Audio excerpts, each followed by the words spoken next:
membuka dan memanfaatkan kawasan hutan dengan membuka perkebunan kelapa sawit dan memproduksi sawit yang menimbulkan kerugian keuangan negara dan perekonomian negara berdasarkan hasil perhitungan ahli dengan estimasi kerugian sebesar 78 triliun. Yang masuk dalam perjanjian itu yang bisa ditarik untuk dikembalikan ke negara kita. Dan itu batas waktunya pun juga bersifat retroaktif, jadi tidak hanya berlaku pada saat perjanjian ini mulai ditandatangani, tapi mundur ke belakang hingga 18 tahun, yang di mana waktu ini disesuaikan dengan masa daluarsa dari sebuah tindak pidana, terutama tindak pidana korupsi. Dalam arti, Jaksa Agung Indonesia menghubungi Jaksa Agung di Singapura sana untuk menjelaskan siapa yang bersangkutan.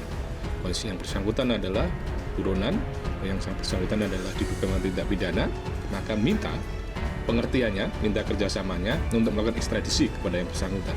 Jadi, ini adalah satu momentum yang baik ya untuk menunjukkan komitmen penegakan hukum, pencarian para buronan korupsi misalnya, sampai di mana pun. Pada akhirnya saya ingin mengucapkan selamat kepada Pak SBY karena 10 tahun Anda berkuasa sudah bisa menghasilkan sebuah partai Demokrat yang luar biasa, yang sampai sekarang bisa membuat sistem korupsi legal dan aman dari KPK.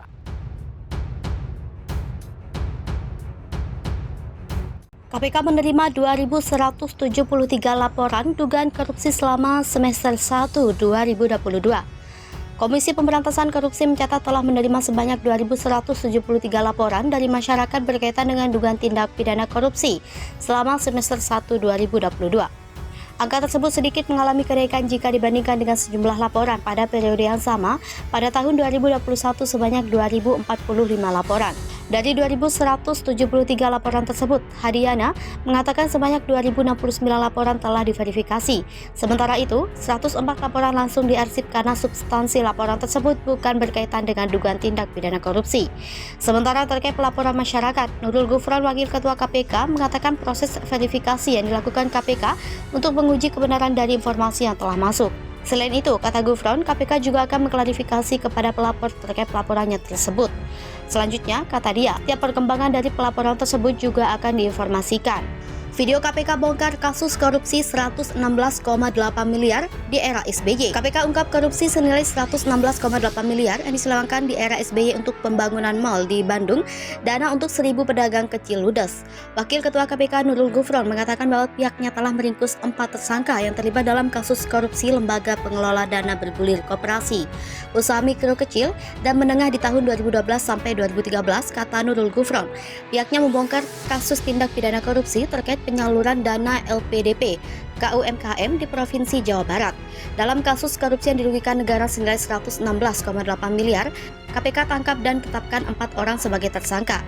Mereka yakni KD Direktur LPDB KUMKM 2010 sampai 2017, DK Ketua Pengawas Koperasi PKL Pancawati Jabar, DW Sekretaris 2 Koperasi Pancawati 5 Jabar, dan SKdir PTPN Jabar. Saat ini, keempatnya tengah ditahan dalam rangka penyidikan.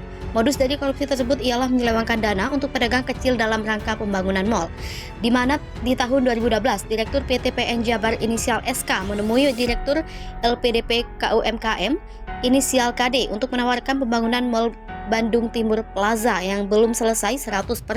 SK meminta KD membantu pembangunan mal tersebut dengan memfasilitasi menggunakan dana LPDB KUMKM.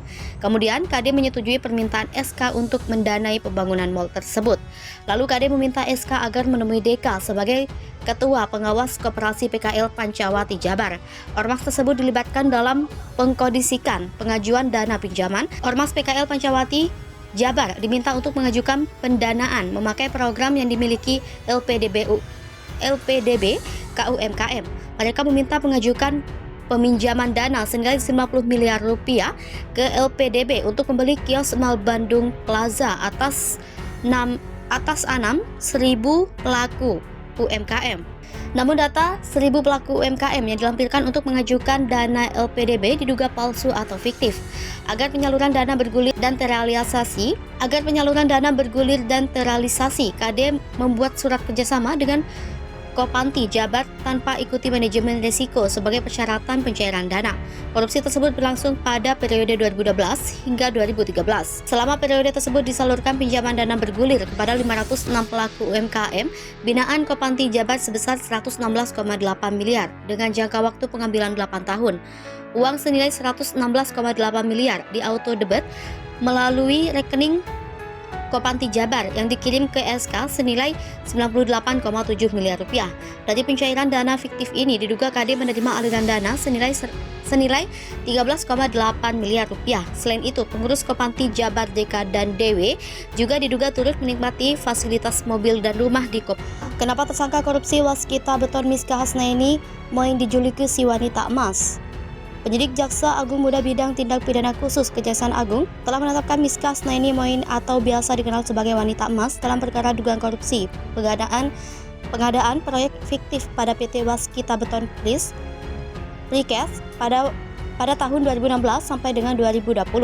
Direktur Utama PT Misi Mulia Metrikal tersebut ditetapkan sebagai tersangka bersama dengan ex-Direktur Utama PT Waskita Beton Precast Jarod Subana, ex-General Manager PT WBP Kristadi Juli Harjanto. Julukan wanita emas sendiri tak luput dari perjalanan karirnya di dunia politik. Lantas bagaimana awal mula sapaan ini terbentuk dan sampai menjadi julukan Hasnaini? Berikut penjelasan selengkapnya. Sebelum terjun di dunia politik, Hasnaini Moin dikenal sebagai pengusaha. Usaha dari perempuan kelahiran Makassar 17 Juli 1976 ini berfokus pada bidang kontraktor dan energi. Ia telah menggeluti usaha ini bahkan sejak usianya masih 19 tahun. Salah satu perusahaan yang dipimpinnya adalah PT Misi Mulia Metrikal.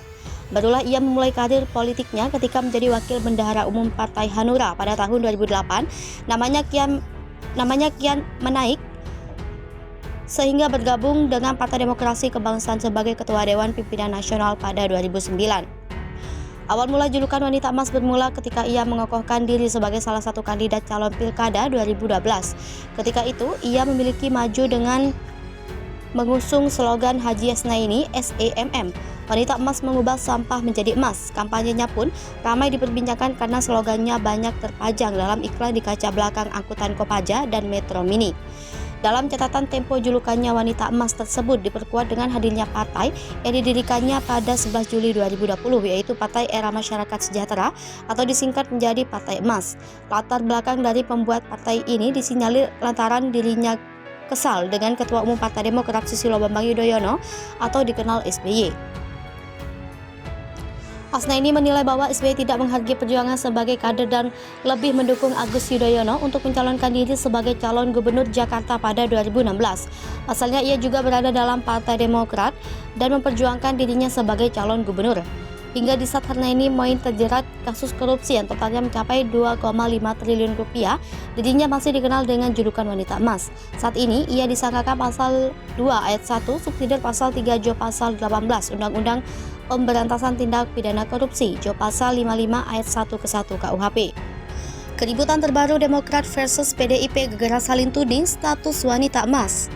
Partai Demokrat dan PDIP lagi-lagi terlibat cekcok. Kali ini kedua partai tersebut saling tuding soal status kader Hasnaini alias wanita emas, salah satu tersangka kasus dugaan korupsi penyimpangan atau penyelewengan penggunaan dana PT Waskita Beton Precast pada 2016 sampai 2020.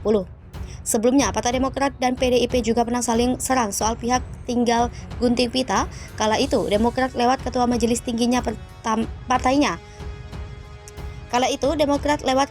Tinggi partainya, Susilo Bambang Yudhoyono, menyinggung Presiden Joko Widodo yang merupakan kader PDIP sebagai pihak yang hanya tinggal meresmikan apa yang dikerjakan pemerintah Demokrat. Pernyataan SBY pun mengundang perhatian. Sejumlah partai pendukung pemerintah bahkan hingga PDIP mengkritik keras pernyataan SBY terkait pihak tinggal gunting pita. Seakan tak juga reda, kali ini Demokrat dan PDIP kembali cekcok soal Hasnaini. Cekcok itu berawal dari Demokrat yang tidak terima Hasnaini tersangka korupsi dikaitkan dengan Partai Demokrat. Kabakomstra Partai Demokrat Herzaki Mahendra Putra justru mengungkap Hasnaini telah jadi kader PDIP sejak 2018. Meski begitu, Herzaki tidak menampik Hasnaini pernah maju sebagai caleg dari Demokrat pada 2014 sebelum dia menekankan Hasnaini saat ini kader PDIP yang mendukung Ahok. Lebih lanjut, Herzaki meminta masyarakat berhenti mengait-ngaitkan Hasnaini dengan Partai Demokrat. Dia meminta netizen tidak menjadi seperti elit parpol yang suka menebar hoax. Elit PDP Junimart Girsang membantah tudingan Partai Demokrat. Dia menegaskan berdasarkan DTBES PDIP, Sneni tidak pernah menjadi kader PDIP. Dia pun menekankan apa yang disampaikan Partai Demokrat hoax. Dia meminta Demokrat berhenti menyebarkan fitnah. Lebih lanjut, Wakil Ketua Komisi 2 DPR ini menyebut Sneni, si wanita emas, justru kader Partai Demokrat. Tidak berhenti sampai di situ, Herzaki Demokrat kembali menjawab dengan sindiran kepada PDIP. Dia menuding PDIP memiliki mental membuang kader yang bermasalah. Herzaki menyebut sikap PDIP itu bertolak belakang jika merespons soal prestasi. Dia menyinggung PDIP justru langsung mengklaim itu prestasi pemerintah masa lalu.